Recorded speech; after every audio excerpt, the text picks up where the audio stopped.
A very good morning to all my dear students. Today we are going to start beta a new chapter that is article writing. अभी तक हम लोगों ने article पढ़ा था that is a and the. हम लोगों ने उसकी डिटेल्स देखे थे कि कहाँ यूज़ होता है कौन सा आर्टिकल. बट अब हम लोग पढ़ने वाले हैं क्या, that is article writing. Okay, ये एक आपका राइटिंग फॉर्मेट में आता है. जैसे आपने देखा होगा कि हम लोग न्यूज़पेपर में आर्टिकल्स वगैरह पढ़ते हैं, तो न्यूज़पेपर में आपने देखा किसी भी टॉपिक के ऊपर कोई एक प्रॉपर कुछ भी रिटन मटेरियल निकल आया, तो उस टाइप का होता है हमारा आर्टिकल राइटिंग. अब ये जो CBSE ने इसको फॉर्मेटिंग दे दी है, ये थोड़ा सा डिफरेंट है उससे, लेकिन कॉन्सेप्ट बिल्कुल सेम है.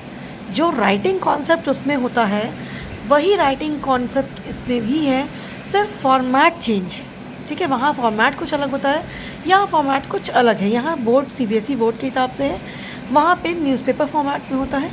तो that is the main difference, but that doesn't matter at all because the content is almost same. अब जैसे कि फॉर एग्ज़ाम्पल यहाँ पे पहली बात तो हम लोग ये देखते हैं कि हम लोग आर्टिकल लिखते क्यों हैं. लाइक व्हाट हैपन्स बेटा कि sometimes it is very important for all of us to make aware each and every person of the surrounding about some topics. अच्छा हाँ, इसके पहले बेटा एक चीज़ और मैं आपसे डिस्कस करना चाहूँगी, दैट इज़ कि आप लोगों ने शायद आर्टिकल राइटिंग पढ़ लिया है. ये एक क्विक रिव्यू के फॉर्म में है जो मैं आपको दे रही हूँ just in before the exams, क्योंकि आप लोगों ने बहुत पहले आर्टिकल राइटिंग पढ़ा हुआ है, तो मैं इसलिए एक क्विक रिव्यू दे दे रही हूँ. ओके, अंकिता मैम ने अगर पढ़ाया है तो बहुत अच्छी बात है. जिन लोगों ने पढ़ लिया है वो एक बार प्लीज़ क्विक रिव्यू प्लीज़ फिर से देख लीजिए. Okay, so where I was there कि मतलब हम लोग क्या डिस्कस कर रहे थे. वी वर डिस्कसिंग कि हम लोग क्यों आर्टिकल राइटिंग लिखते हैं. कभी कभी जैसे मैंने कहा कुछ ऐसी चीज़ें होती हैं जो हम लोगों को सराउंडिंग्स में स्प्रेड करना ज़रूरी होता है कि लाइक हम लोग हर किसी के घर जाके या हर किसी पर्सन को पर्सन बाय पर्सन बता नहीं सकते कि this is important you should do this, या ऐसी कोई चीज़ें कोई भी हम लोगों को बातें स्प्रेड करनी हो या फैलानी हो तो हम लोग उसको बता नहीं सकते. तो हम लोग क्या करते हैं कि we take the help of the social media, या आप कह सकते हैं we nowadays social medias are very popular, but in everybody is not using social media and everybody is not active on social media every time. So what happens is कि the best way is to use medias अब कह सकते हैं like for example news हुआ, newspapers हुए. तो newspapers में फिर भी हम लोग क्यों प्रेफर करते हैं ज़्यादा, because newspapers are read by each and every generation. हर जनरेशन का इंसान न्यूज़पेपर ज़रूर पढ़ता है, तो इसलिए हम लोग न्यूज़पेपर पे बहुत ज़्यादा रिलाई करते हैं. And we consider it a best means of communication with a large mass. बहुत ही लार्ज नंबर ऑफ पीपल से कम्युनिकेट करने का बहुत अच्छा तरीका है ये न्यूज़पेपर, क्योंकि इस पर रिटन चीज़ें काफ़ी दिनों तक रहती भी हैं. न्यूज़पेपर जब तक आपके पास है वो रिटन मैटर तब तक आपके पास है. तो that is the main reason कि हम लोग क्यों यूज़ करते हैं ये सारी चीज़ें. ठीक है, तो अगर हम लोगों को बहुत चीज़ें कुछ स्प्रेड करनी हो तो हम लोग आर्टिकल का एक बहुत अच्छा सहारा ले सकते हैं. जिसमें होगा क्या, एक फ़ायदा इसमें क्या होता है बेटा कि इसमें कभी भी जो राइटर होता है वो डायरेक्टली किसी के ऊपर कमेंट नहीं करता. मतलब अगर आपको सपोजिंग कोई आपने टॉपिक लिया है जिसकी जो आपको अपने घर के नेबर्स की वजह से लिखना पड़ा. सपोजिंग आपके घर के नेबर्स जो बगल में हैं वो बहुत तेज़ लाउड स्पीकर चलाते हैं. ओके, तो अब आप उनको डायरेक्टली अगर नहीं बोल सकते, या आपको लगता है कि ऐसा बहुत सारे लोग करते होंगे जिससे बहुत सारे बच्चों को प्रॉब्लम होती होगी, पढ़ नहीं पाते होंगे बच्चे, ये लाउड स्पीकर्स थे चलाना या जो पेशेंट्स है घर में उनके लिए फेवरेबल नहीं है. अगर आपको ऐसा लग रहा है तो आप डायरेक्टली जाके उनसे नहीं कह सकते, लेकिन आप न्यूज़पेपर का मीडियम लेके बहुत ही लार्ज नंबर ऑफ़ पीपल से बात कर सकते हैं.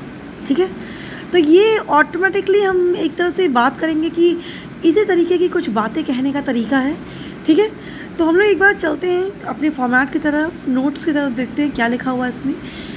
इसके बाद जब हम लोग क्वेश्चंस रीड करेंगे तब हम लोग ये चीज़ डिस्कस करेंगे कि कैसे हम लोग लार्ज नंबर ऑफ़ पीपल से डिस्कस कर पा रहे हैं और कैसे कैसे क्वेश्चंस आपके एग्ज़ाम में आते हैं। ओके, तो चलते हैं हम लोग आर्टिकल राइटिंग के फॉर्मेट की तरफ बेटा।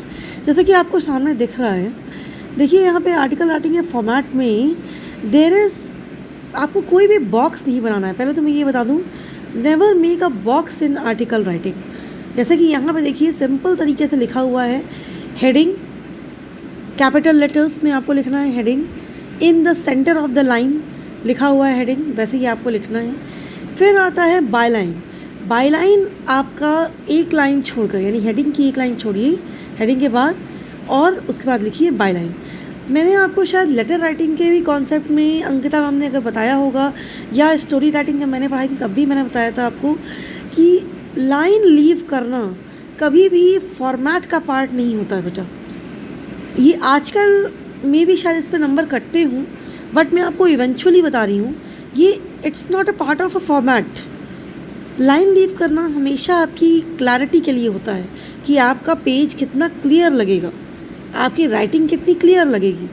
अब इसको एक तरह से आप देखा जाए तो क्लैरिटी में आपके मार्क्स भी आते हैं, तो कभी कभी मार्क्स भी इसकी वजह से कट जाते हैं अगर आपने क्लियर नहीं लिखा है तो इसलिए I will prefer and I will suggest you कि आप प्लीज़ लाइन लीव करें हेडिंग के बाद। ठीक है, हेडिंग के बाद लीव करिए लाइन और लिखिए बाय लाइन। अब ये क्या होता है बाय लाइन, ये मैं अभी आपसे डिस्कस करूँगी। फिर उसके बाद एक लाइन छोड़ के आप लिखेंगे कंटेंट। अब ये जो यहाँ लिखा है कंटेंट स्टार्ट्स फ्रॉम हेयर, ये आपको नहीं लिखना है कंटेंट स्टार्ट्स फ्रॉम हेयर। ठीक है, ये कंटेंट मैंने यहाँ पे इसलिए यहाँ पे लिखा हुआ बेटा कि आपका कंटेंट यहाँ से शुरू होगा, यानी कि मार्जिन से स्टार्ट होगा, सेंटर से स्टार्ट नहीं होगा। देख रहे होंगे आप अगर बेटा, तो हेडिंग सेंटर में है, बाय लाइन सेंटर में है, लेकिन कंटेंट जो आपका है वो मार्जिन से है, सेंटर से नहीं है।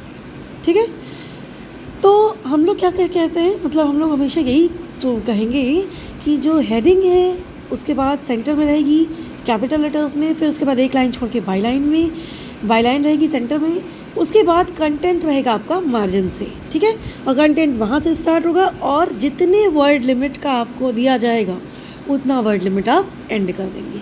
ठीक है, लिखिए। अब कंटेंट में क्या क्या चीज़ें आती हैं ये मैं आपको बताने जा रही हूँ, and what is by line I am telling you that also. By line बेटा होता है राइटर का नाम। ओके, जो भी राइटर है तो आप उसको, जैसे सपोज मैं राइटर हूँ श्रेया, तो मैं लिखूँगी बाय श्रेया। आप राइटर हैं, किसी का नाम अभिषेक है, किसी का नाम अखिलेश है, किसी का नाम Reena, Meena, anybody name, anybody having any name, जो भी पिंकी, चिंकी, मिंकी, जो भी नाम हो आपका, तो वो नाम आप यहाँ पे बाय करके लिख देंगे। मेरा नाम श्रेया है तो मैं लिखूँगी बाय श्रेया। अब बात आती है कि आप तब क्या करेंगे जब क्वेश्चन में नाम दिया हो, और तब क्या करेंगे जब क्वेश्चन में नाम ना दिया हो। ओके बेटा, जब क्वेश्चन में नाम दिया रहता है तब आपको वही नाम लिखना रहता है जो आपका नाम क्वेश्चन में दिया है। लाइक सपोज अगर क्वेश्चन में दे दिया है कि you are Ramesh and Ramesh oblique Reena, ठीक है, ये दे दिया है, तो ऑब्वियस सी बात है कि आप रीना ही लिखेंगे, आप रमेश ही लिखेंगे। ठीक है, जो लड़का होगा वो रमेश लिखेगा, जो लड़की होगी वो रीना लिखेगी।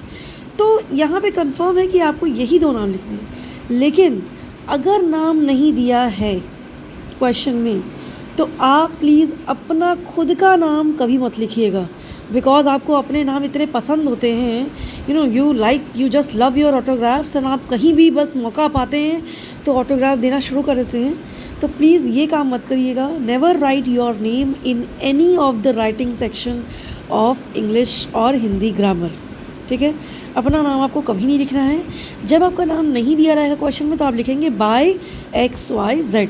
आप ये मान के चलिए कि आपका पेट नेम वहाँ पे XYZ ही है, क्योंकि पूरे पेपर में आपको कहीं भी अपना नाम मेंशन नहीं करना है, ये बात मान के चलिएगा। If the question contains the name from itself from its side, ठीक है, then you will write the name of the question, otherwise you will write XYZ ABC और PQR एनीथिंग। ओके, तो बाय लाइन आपकी समझ में आ गई आपको। अब स्टार्ट होता है कंटेंट। कंटेंट में आप क्या लिखेंगे?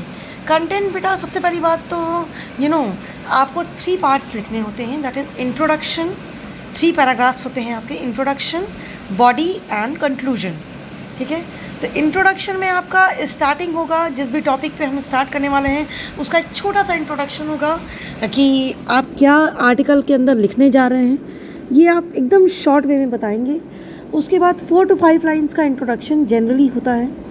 अगर हम लोग 150 वर्ड्स का आर्टिकल लिख रहे हैं, जनरली 150 वर्ड्स का लिखने के लिए आता है, ओके।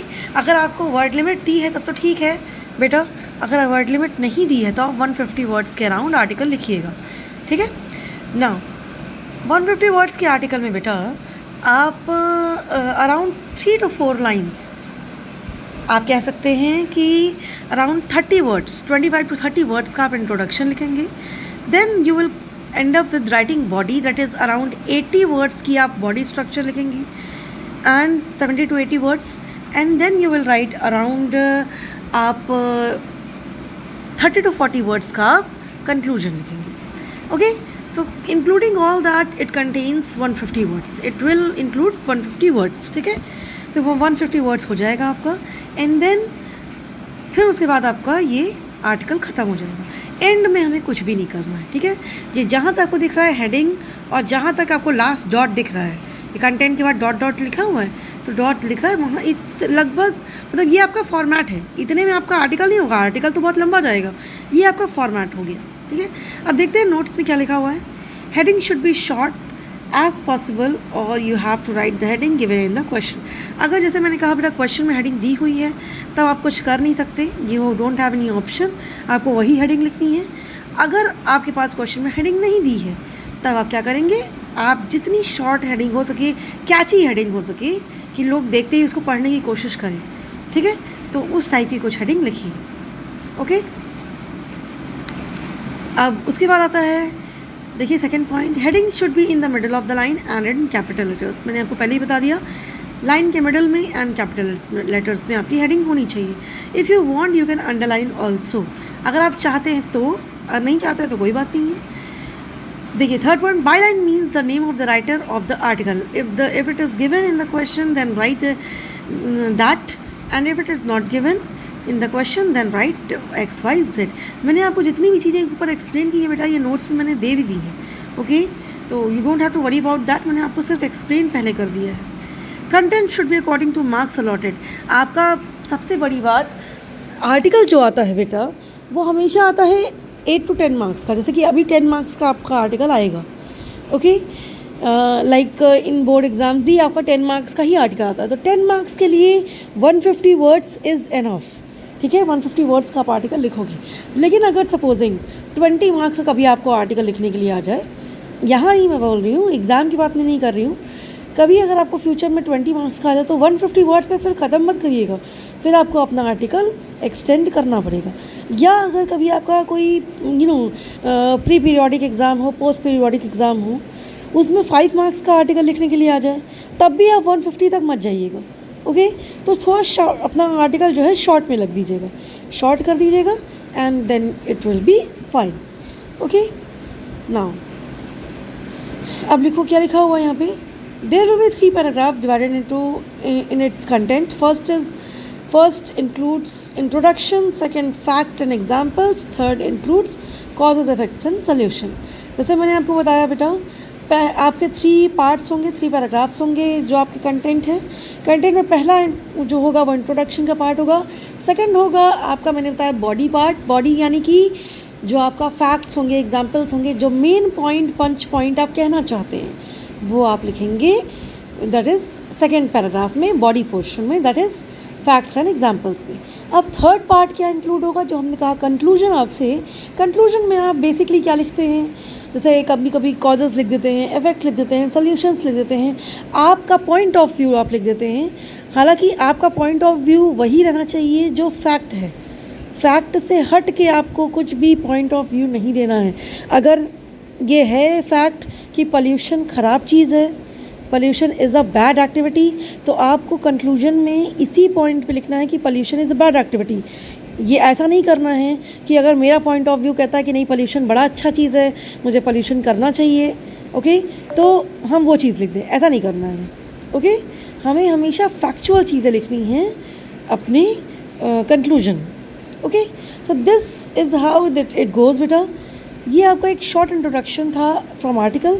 हम लोग कल से क्वेश्चन स्टार्ट करेंगे आर्टिकल के। 2-3 क्वेश्चन हम देखेंगे कि how the examples are given, कैसे आपके एग्जाम में क्वेश्चन आएंगे। Okay, so moving to that, हम लोग यहाँ पे आज देख लेते हैं ये कैसे किया गया। आप प्लीज़ इसको नोट कर लीजिए। अगर आपने नोट कर लिया है तो जस्ट नोट, जो पॉइंट्स मैंने लिखे हैं वो नोट कर लीजिए। If you are noted down then it's well and okay. So today only this much class and the next day we will start with the questions of the articles. Okay, so thank you class.